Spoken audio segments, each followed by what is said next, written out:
Cette vidéo traite de l'exécution budgétaire dans les collectivités locales. Une fois que le budget a été voté par les assemblées délibérantes, l'exécutif de la collectivité dispose de l'autorisation politique pour dépenser et engager les recettes de la collectivité. Cette vidéo fait partie d'un parcours plus complet et plus global composé de 5 vidéos consacrées aux principes budgétaires, à la structure budgétaire, à la prévision budgétaire, à l'exécution budgétaire et enfin au contrôle budgétaire.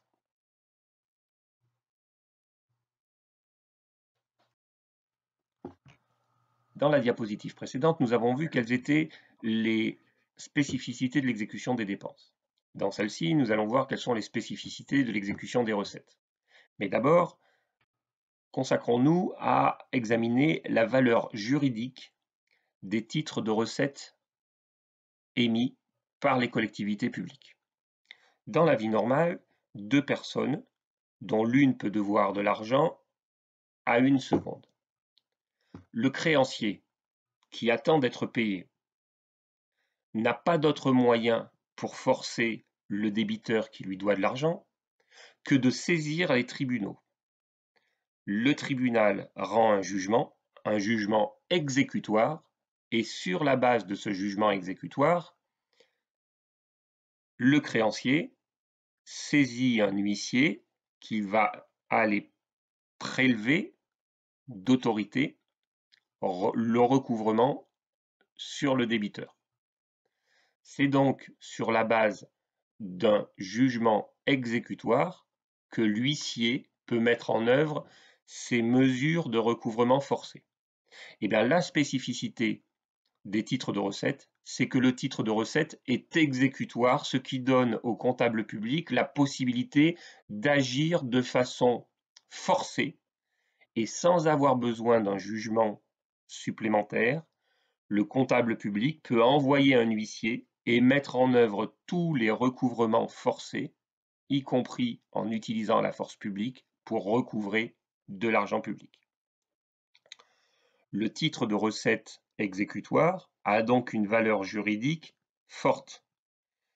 Pour que le titre exécutoire ne soit pas contesté, il est important que la collectivité soit vigilante sur la forme du titre de recette. Lorsqu'un titre de recette est émis, il est transmis au comptable public, le comptable public vérifie, contrôle ce titre de recette et met en recouvrement. La première étape du recouvrement, c'est un recouvrement amiable. Le comptable public envoie un avis des sommes à payer au redevable et le redevable paye. Si le redevable ne paye pas immédiatement, le comptable public va lui faire des lettres de relance amiables, en le prévenant, en le relançant. À un moment donné, si le redevable ne paye toujours pas, le comptable public va entrer dans une phase de recouvrement contentieux. Et dans le cadre du recouvrement contentieux, le comptable public a la possibilité d'utiliser la force publique pour récupérer l'argent. Il va pouvoir faire, si le comptable public connaît l'employeur du redevable, il pourra faire ce qu'on appelle un avis à tiers détenteur ou une opposition à tiers détenteur, c'est-à-dire il va pouvoir imposer que l'employeur du redevable paye le salaire du redevable au comptable public et non à son employé. On observe une procédure un peu similaire si le comptable public connaît le banquier, la banque du redevable. Il peut mettre en œuvre un avis, une opposition à tiers détenteur à l'établissement bancaire et faire un prélèvement d'office sur le compte en banque du redevable. Enfin, le comptable public peut envoyer un huissier prélever, saisir les biens du redevable. On est dans une phase de recouvrement contentieux. Il peut y avoir également des procédures de recouvrement des recettes, de perception des recettes avant émission d'un titre de recette. Une collectivité qui, par exemple, gère l'eau et l'assainissement peut mettre en œuvre des procédures de prélèvement automatique. L'usager client signe une autorisation de prélèvement automatique et, à échéance, le comptable public va faire le prélèvement automatique dans les caisses, sur le compte en banque du redevable. Il peut y avoir mise en place de paiements par carte prépayée, par exemple des cartes de type Monéo. Il peut y avoir des paiements par carte bancaire, par carte bleue. Souvent, ça se fait dans le cadre d'une régie. La collectivité peut prévoir aussi des paiements par Internet. Ça se fait aussi également dans le cadre de régie.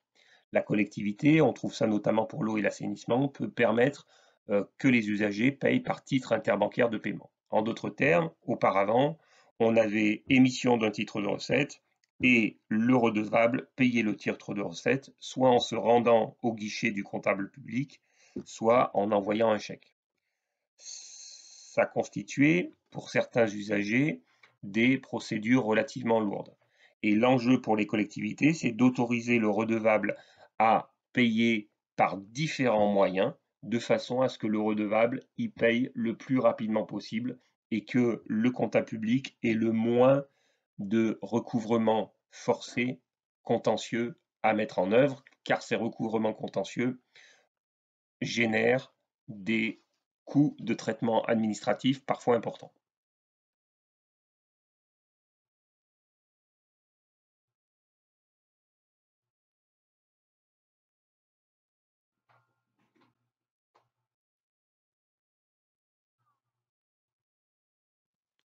Toujours dans le cadre des spécificités que l'on peut rencontrer dans l'exécution des recettes, consacrons-nous maintenant aux incidents qui peuvent intervenir. Premier incident, c'est un redevable qui reçoit un avis des sommes à payer et qui va demander des délais de paiement. Il est important que la collectivité garde en tête que seul le comptable public peut accorder des délais de paiement. C'est le comptable public qui est le responsable du recouvrement des sommes. Il n'est pas réglementaire que la collectivité accorde des délais de paiement. Une collectivité qui recevrait un appel d'un usager pour obtenir des délais de paiement devrait renvoyer l'usager vers le comptable public. Ça sécurise également les demandes. Autant un usager peut très facilement essayer d'obtenir une facilité en contactant la collectivité, autant contacter le Trésor public qui va avoir à disposition un certain nombre d'informations, notamment de nature fiscale, ça peut dissuader les personnes qui n'en ont pas vraiment besoin de demander des délais de paiement. Autre incident dans l'exécution des recettes, une demande de dégrèvement ou de remise gracieuse. Je suis un usager, je reçois un avis des sommes à payer et je vais demander à la collectivité qu'elle me fasse une remise, qu'elle n'applique pas l'ensemble du paiement, qu'elle me fasse un cadeau. Ces remises, ces dégrèvements sont juridiquement impossibles de la part d'un agent de la collectivité ou de la part d'un élu.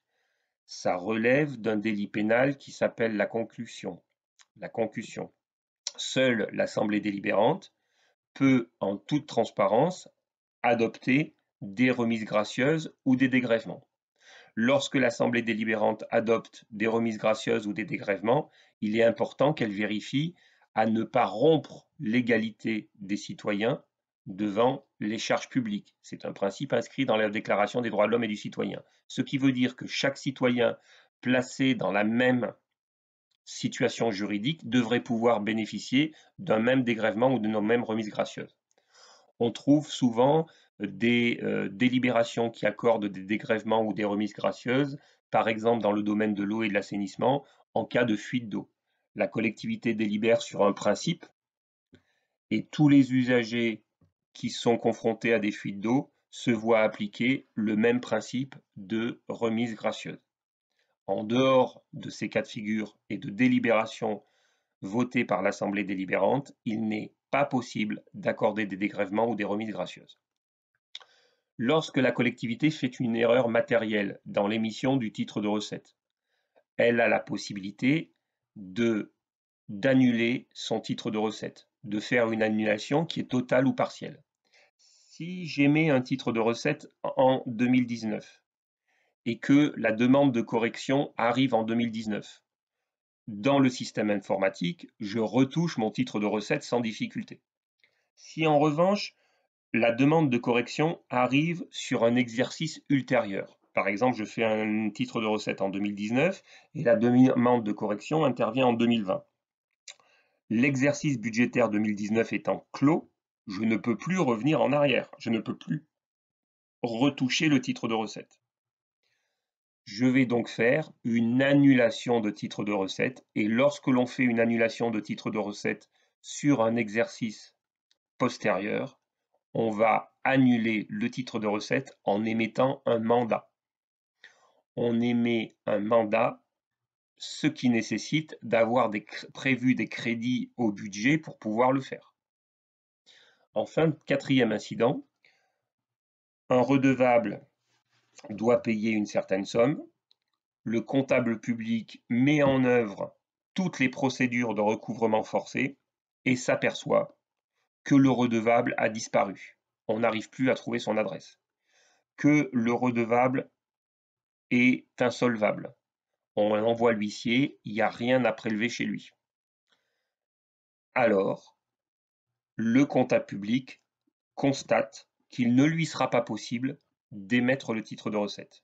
Il va donc se retourner vers la collectivité et demander à ce que l'Assemblée délibérante adopte une délibération d'admission en non-valeur des créances irrécouvrables.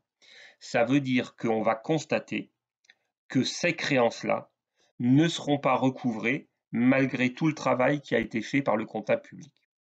La collectivité délibère et cela permet au comptable public de ne plus faire de relance.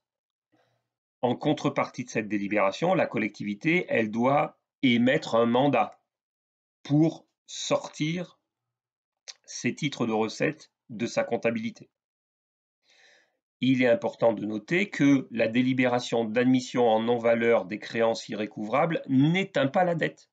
C'est-à-dire que si je délibère sur l'admission en non-valeur d'une créance irrécouvrable parce qu'une personne a disparu et que 5 ans après, la personne réapparaît, je peux tout à fait réémettre un titre de recette à l'encontre de cette personne en visant le titre de recette I premier, primitif, parce que la dette n'est pas éteinte par l'admission en non-valeur des créances irrécouvrables.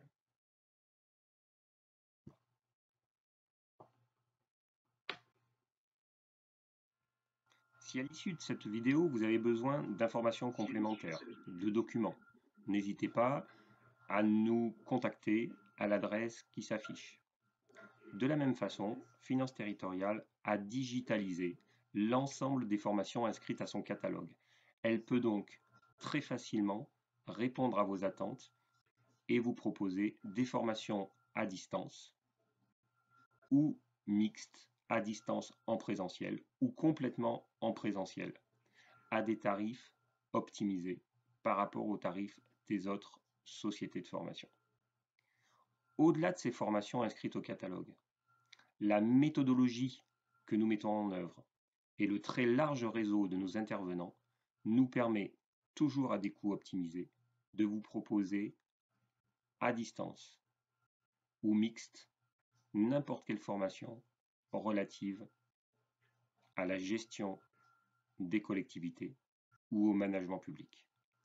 Finance, marché public, ressources humaines, management, intercommunalité, gestion des services publics et bien d'autres thématiques encore.